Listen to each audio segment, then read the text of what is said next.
جی السلام علیکم ڈاکٹر صاحب. وعلیکم السلام. اچھا ڈاکٹر صاحب ایک کوشچن میرے ذہن میں بہت تنگ کرتا ہے مجھے کہ پاکستان کے اندر ہم as a nation as a قوم ہم اکثر سمجھتے ہیں کہ یہ قوم بھی کبھی قوم بنی تھی یا آگے آنے والے ٹائم میں کبھی بن سکتی ہے, اور اسپیشلی ہم ڈفرینٹ ریجنز میں جو ڈفرینٹ قومیں آباد ہیں ان قوموں کو اکٹھا کیا جا سکتا ہے, اس کے اوپر کوئی روشنی ڈالنا. بہت شکریہ. یہ بڑا ہی مشکل سوال ہے اور اس کی نا ایک تاریخی پس منظر ہے بہت زیادہ.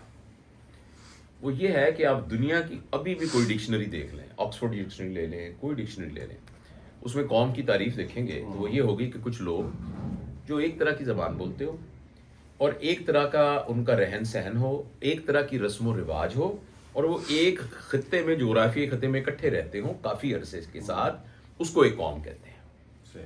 ہم دنیا کے واحد وہ لوگ ہیں کہ ہم نے چیلنج کیا اس ڈیفینیشن کو, دو قومی نظریے, اور ہم نے یہ کہا کہ یہ ڈیفینیشن غلط ہے اور ہم اس ڈیفینیشن کو چینج کر رہے ہیں.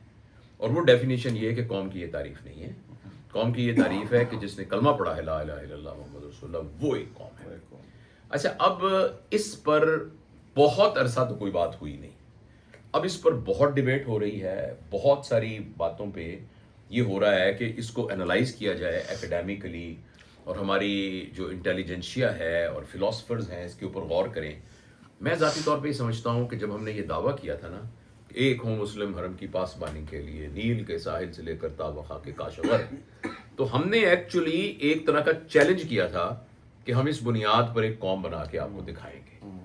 اگر ہم اس پر عمل کر لیتے نا تو اس وقت پوری دنیا ہمارا کہنا مان رہی ہوتی, کیونکہ اس کی جو فلسفی ہے بڑی اسٹرانگ ہے نا کہ آپ کالے ہیں, آپ گورے ہیں, آپ غریب ہیں, آپ امیر ہیں, آپ پنجابی بولتے ہیں, آپ سندھی بولتے ہیں, آپ جو بولتے ہیں, کلمہ پڑھتے ہیں نا, تو پھر میرا آپ کی حفاظت کرنا میرے لیے اتنا ہی ضروری ہے جتنا میرے اپنے بال بچوں کی حفاظت کرنا, آپ کے بال بچوں کی عزت آبرو میرے لیے اتنا ہی قیمتی ہے. یہ فلسافیکلی اتنی اسٹرانگ بات تھی کہ اگر ہم اس کو ثابت کر دیتے تو ہم نے اس پوری دنیا کا نقشہ بدل دینا تھا. اور یہ جو کہا تھا نا کہ سارے ہم ایک یعنی کہ لیا جائے گا تجھ سے کام دنیا کی امامت کا, تو علامہ اقبال نے ایسے نہیں کہا تھا اگر اس فلسفی پہ عمل کر سکتے. لیکن انفارچونیٹلی ہمارے سیاسی اور معروضی حالات اس قسم کے تھے کہ ہم ملک چلانے کے لیے پریپیئرڈ نہیں تھے. اچھا, اب یہ بات نا ہم بہت سے مقدس لوگوں کے نام آتے ہیں, بڑے لوگوں کے نام آتے ہیں, تو ہمیں لگتا ہے کہ یار ہم پتہ نہیں شاید ملک کے خلاف کوئی بات کری جا رہے ہیں یا بڑے لوگوں کے خلاف کوئی بے حرمتی کر رہے ہیں. دیکھیے, ہمارے مقابلے میں جو ہندوستان تھا نا, وہاں جو پولیٹیکل پارٹیز تھی نا وہ سیزن پارٹیاں تھیں, اور پولیٹیکل پروسیس کے اندر 30 40 50 سال لگتے ہیں لوگوں کو ڈیولپ ہونے میں, لوگوں کو ٹرینڈ ہونے میں, پولیٹیکل مائنڈ میں. ایک لمبی تاریخ بھی ہے ان کی, پوری تاریخ تھی. ہماری جو مسلم لیگ تھی نا وہ یہاں کے جاگیرداروں کا ایک چھوٹا سا کلب تھا, اس کے اندر کوئی سیاسی بصیرت والے کوئی لوگ نہیں تھے. اچھا, قائد اعظم رحمۃ اللہ علیہ جو تھے, اور یہ جو بڑے لوگ تھے, قائد اعظم کے پاس اللہ تعالیٰ نے یعنی جب پاکستان بنا ہے نا اس سے کچھ سال پہلے وہ بیمار ہو گئے تھے, اور ایسی بیماری ہے جیسے کسی کو آج کہا جائے کہ لنگ کا کینسر ہو گیا ہے, کیونکہ ٹیوبرکلوسس قابل علاج ہی نہیں تھی. انہوں نے اپنی بیماری کو چھپایا, 2-3 لوگوں کے علاوہ کسی کو پتہ نہیں تھا. اچھا, وہ اس پوزیشن میں نہیں تھے. اچھا, جب وہ آئے تو ان کو فوراً اندازہ ہو گیا کہ ان کے ارد گرد تو کوئی اس طرح کے لوگ ہیں ہی نہیں. انہوں نے کئی دفعہ یہ بات کہی کہ میری جیب میں کھوٹے سکے ہیں, ذمہ داری کو بیسیکلی, ہاں, جو میرے کھوٹے سکے ہیں. اور وہ سارے کے سارے جو تھے اوور نائٹ جب وہ مسلم لیگ کے اندر آئے تو یہ وہ سارے لوگ تھے کہ جن کی زمینیں نہیں بچتی تھیں اگر وہ کانگریس میں رہتے, ان کی جاگیریں ویسی ہونی تھی, تو ان کے لیے بڑا سوٹیبل تھا. جب وہ آئے تو آ کے انہوں نے پاکستان کو بھی اپنی ایک جاگیر سمجھا. قائد اعظم نے کے ساتھ لیاقت علی خان جو تھے وہ تھے کہ جب ان کو جو شہید ہوئے اور جب ان کے باڈی کو پوسٹ مارٹم کیا اس کے لیے دیکھا گیا تو ان کی بنیاد نیچے سے پھٹی ہوئی تھی, ان کی جرابیں جس نے کئی دن پرانی تھی. وہ حالانکہ نواب تھے, وہ اس طرح کے لوگ تھے. لیکن جو ہی انہوں نے اٹانومی کی کوئی بات کی تو امریکہ نے اس کو مروا دیا. پتہ بھی نہیں ہے جس نے بھی مروا دیا, ہم کیا کہیں کس نے مروا دیا. تو ہمارے ہاں قوم بننے کے جو انگریڈینٹس ہیں نا, انگریڈینٹس وہ ہم نے چنا ہی کلمہ تھا, اور اس کو ہم ایک دن ثابت نہیں کر سکے, ایک بھی دن ثابت نہیں کر سکے. مطلب ہے آپ زبانوں پر اکٹھا کرنا تو اور کی بات, ہم مذہب کے اوپر بھی اکٹھے نہیں ہیں. اچھا ایک کوشچن اور پیدا ہوتا ہے اس کے آگے نا, اس کا مطلب ہے کہ وی نیڈ اے لیڈر جو کہ ہم سب کو اکٹھا کرے اور کسی ایک کلمے کی بیس کے اوپر ان لوگوں کو اکٹھا کیا جا سکتا ہے. ادروائز تو جس ہم نے کہا ڈفرینٹ علاقوں میں ڈفرینٹ لوگ ہیں, ڈفرینٹ تہذیبیں ہیں, ڈفرینٹ کلچرز ہیں, تو اس طرح تو ان کو اکٹھا نہیں کیا جا سکتا. تو سر ہمیں اکٹھا کرنے کی ضرورت کیا ہے؟ ہم ایک بات سمجھنے کی کوشش کریں, 54 ملک ہیں امریکہ کے اندر, امریکہ 54 ملک ہیں, ان کا کبھی ان کے کوئی علیحدگی کی تحریک چلی ہے آج تک؟ کبھی ان کے یہاں کچھ ہوا ہے؟ ابھی تھوڑا سا یہ ٹرمپ کے آنے کے بعد تھوڑا سا ویسٹ کوسٹ جو ہے نا وہ کچھ کرتی ہے, لیکن انہوں نے قابو کر لیا. ہم بھی جو ہے اپنی آپس میں کنیکشن کو لوز کر لیں, بالکل ہم لوز کر لیں. لیکن آپ نہیں سمجھتے وہاں پہ ایک اسٹیبل گورنمنٹ ہے جہاں پہ آپ کو ifs اینڈ بٹس کے اوپر جو ہے نا اپنے آپ کو بیان نہیں کرنا پڑتا, یہ ہو گیا تو ایسا ہو جائے گا, یہ ہو گیا تو ایسا, پہ لوگ بڑے ایک سنگل لائن میں ایک سنگل الائنمنٹ میں لوگ چل رہے ہیں. آپ کی اس بات کو اگر میں ریفریز کروں, پیرافریز کروں یا ریفریز کروں تو وہ یہ ہے کہ وہاں ایک stable political system, exactly political system بھی ہے اور اس کے علاوہ ایک جسٹس سسٹم بھی ہے جو کہ اسٹیبل ہے. سر 3 چیزیں کسی ملک میں اگر نہیں ہوں گی نا, 3 چیزیں آپ اس کے اندر جو مرضی کر لیں, آپ ایکیوٹ فکس کر لیں گے, یعنی زخم کے اوپر نا آپ ایک پٹی لگا کے اور اس کو چھپا لیں گے کہ پٹی لگی, پٹی ہو گئی ہے, اندر سے زخم ویسے کا ویسے ہی رہے گا. نمبر 1 پہلی بات کہ اس ملک کے اندر جو بندہ ووٹ ڈالتا ہے نا, اس کی ووٹ یعنی ووٹ کی پاور ہونی ضروری ہے. یعنی جو کسی نے ووٹ دیا ہے اس کے حساب سے جس کی سلیکشن ہوتی ہے نا اس کو حکومت ملنی ضروری ہے. نمبر 2 جسٹس کا, ایک عام آدمی کو پتا ہونا چاہیے کہ یار اگر میرے ساتھ کسی نے زیادتی کی ہے نا تو عدالت موجود ہے, اور حکومت کو بھی پتا ہو کہ اگر ہم نے زیادتی کی ہے تو پھر بھی عدالت ہے. یہ دوسری چیز نا ہونی بہت ضرورت ہے. اور تیسری جو چیز ہے وہ ہے لا اینڈ آرڈر سچویشن, کہ ہماری جو لا اینڈ آرڈر سی نا, یعنی یہاں سیف ہوں لوگ, یہ نہ ہو کہ رات کو ہم جائیں گے وہ کر دے گا. جس ملک میں یہ 3 چیزیں موجود ہوں گی نا وہ معاشرہ ترقی کرے گا, کیونکہ اس کے نتیجے پتہ کیا ہوگا, فورن انویسٹمنٹ آئے گی. یا وہ ملک اس طرح کا ہو کہ وہ نیچے سے چیزیں بناتا ہو. ہم خود اگر بنانے لگ جائیں نا اپنی چیزیں, مثلا ہمارا کوئی بھی بندہ جس کا 2 ایکڑ کا آم کا باغ ہے, اس کو اجازت ہی نہ ہو جب تک کو ویلیو ایڈ کرنے کے لیے وہاں چٹنی بنانے کی ایک فیکٹری نہیں لگاتا, یا جوس بنانے کی فیکٹری نہیں لگاتا, یا مربع بنانے کی فیکٹری نہیں بناتا, یا پھل کو ڈرائی کر کے یعنی ایکسپورٹ کرنے کی فیکٹری نہیں بناتا, یعنی ویلیو ایڈ نہیں کرتا جب تک. ہمارے کیا آم ہے, ٹھیکہ دیا ہوا ہے, آموں کی پیٹیاں جا رہی ہیں بس, جو کچھ عرصے بعد گل جاتی ہیں. یا تو ہمارے اندر ویلیو ایڈڈ چیزیں بن رہی ہوں جو کہ ایکسپورٹ ہو رہی ہوں. جب یہ نہیں ہے تو پھر ہمارے ملک کی بقا جو ہے وہ ہے ہماری فورن انویسٹمنٹ. فورن انویسٹمنٹ 3 چیزوں کے بغیر نہیں آتی, حکومت جو مرضی کرتی رہے. اچھا اب میں عرض کروں کہ ہم بھی جب بھی کو بات کرتے ہیں نا تو ہم کو سولوشن کیا کریں, فرض کے سولوشن کیا کریں. میرے خیال میں سولوشن یہ ہے کہ اس وقت نا جو ایک ٹاپ ٹو باٹم اور باٹم ٹو ٹاپ اپروچ ہے, اس کی نا کوئی مکس اپروچ کرنی پڑے گی.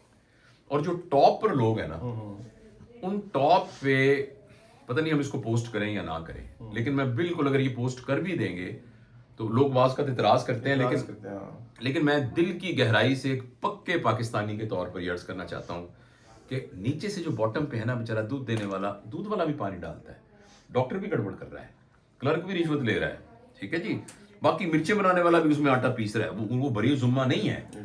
لیکن جو پورے ملک کو گورن کر رہے ہیں نا وہ 5 یا 6 پاور سٹرکچرز ہیں. ان میں سے سب سے اوپر ہماری اسٹیبلشمنٹ ہے, نمبر 2 ہماری بیوروکریسی ہے, نمبر 3 ہماری سیاستدان ہے, نمبر 4 ہمارے جسٹس ججز ہیں, نمبر 5 کچھ ایسے لوگ ہیں جو ان ساروں میں سے نہیں ہیں, ان کے پاس کوئی عہدہ بھی نہیں ہے مگر پیچھے سے وہ جیسے پہلے ملک ریاض تھے اس طرح کے کچھ لوگ وہ نہیں ہیں. اور چھٹا جو ہے نا وہ لوگوں کو پتہ لگا کہ 5 پاور سٹرکچر کے علاوہ ان سب سے بڑا ایک پاور سٹرکچر ان پاور سٹرکچروں کا باپ بھی ہے, سب سے بڑا سوشل میڈیا, وہ ہے اپنا میڈیا. اس لیے ان 5 کے 5 نے ان کو, کوئی سیاستدان ایسا نہیں ہے جس کا چینل نہیں ہے, اداروں میں سے کوئی نہیں ہے جس کا چینل نہیں ہے. اچھا میں بات تھوڑی سی ختم کر لوں.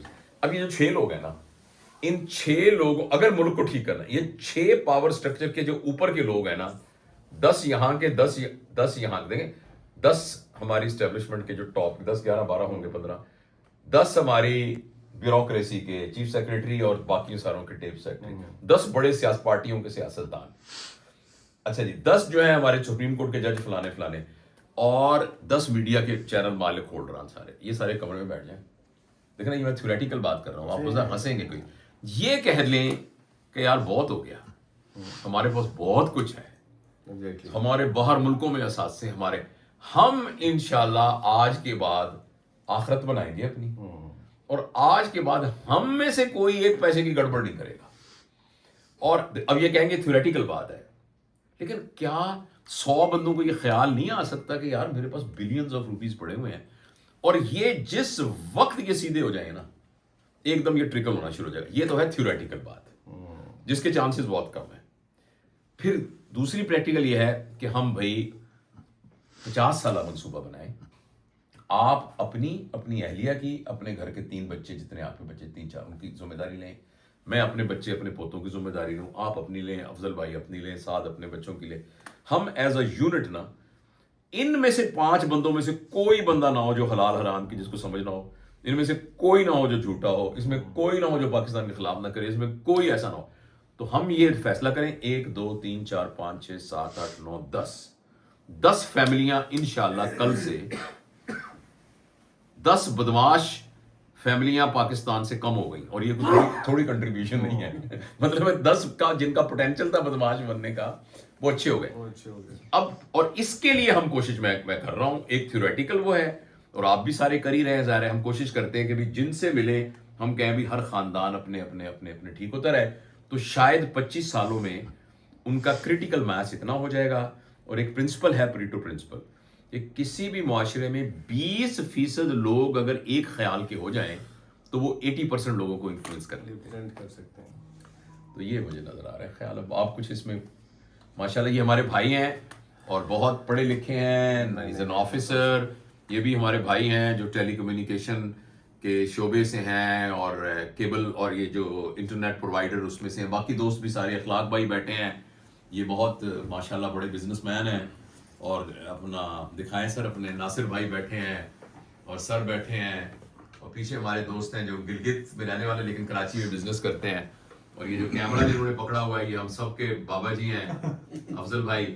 تو افضل بھائی کو میں دکھاتا ہوں, دکھائیں مجھے, یہ ہمارے افضل بھائی ہیں جی. یہ کنیکٹ کمیونیکیشن جو ہے نا, یہ افضل بھائی اور اخلاق بھائی جو دونوں CEO ہیں ان کے, اور ساتھ جو ہے یہ ان کا چیف مینیجر ہے. کیا رہیں گے تمہارا؟ وائس پریزیڈنٹ ہیں جی یہ. تو بہرحال ہم سارے دوست یہاں بیٹھے ہوئے تھے, تو ہم ملک کے بارے میں فکر کر رہے تھے اور بات کر رہے تھے. کچھ آپ پلیز اس میں ایڈ کریں. نہیں, سب سے پہلی بات ہمارے لیے بڑی فخر کی بات ہے کہ اتنے ماشاء اللہ معتبر ڈاکٹر صاحب, جن کا ایک نام ہے, جن کا ایک تجزیہ ہے, جن کی اپنی ایک سوچ ہے اپنے پیشے کے حوالے سے, اور بلکہ ان کے تو آپ سنتے ہوں گے اکثر کیا کہتے ہیں آپ اس کو, کلپس جی, وہ جو بھی ساری سوشل میڈیا پہ جو بڑی کنٹریبیوشن ہے ہماری سوسائٹی میں. اور ہم بس انہیں دعا دیتے ہیں کہ اللہ تعالیٰ نے ان کی صحت و زندگی کے بارے میں, کہ اللہ تعالیٰ نے مزید صحت و زندگی عطا فرمائے, اور اسی طرح ایٹ لیسٹ اپنی جو کنٹریبیوشن ہے وہ اس معاشرے کے لیے وہ کرتے رہیں, اور اب باقی لوگوں کے لیے یہ ایک قسم کی ڈائریکشن, اور ان کو سن کے ہی بہت سارے لوگ ہو سکتے ہیں جو آپ کنٹریبیوشن کی بات کر رہے ہیں وہ اپنی زندگیوں میں بہتری لا سکتے ہوں. تو ہمارے لیے بھی دعا کیجیے. بس اپنے جو متعلقین ہیں نا, ہم ان کی ذمہ داری لیں, ان کی ذمہ داری لیں گے. لیکن اب افضل بھائی ہر ایک کا زون آف انفلوئنس ہے نا سر. ہو سکتا ہے میرے زون آف میں میری بیوی نہ آتی ہو, میرے بچے کہنا نہ مانتے ہو میرے, لیکن میرے زون آف انفلوئنس میں میں تو ہوں خود. ایگزیکٹلی. تو ایک بدماش کم کرنا بھی کوئی کم کنٹریبیوشن تو نہیں ہے. تو ہم کم از کم اپنے گھروں میں تو دیکھتے رہے نا کہ ہمارے کیا کیا ہو رہا ہے. تھینک یو افضل بھائی, شکریہ. بہت شکریہ.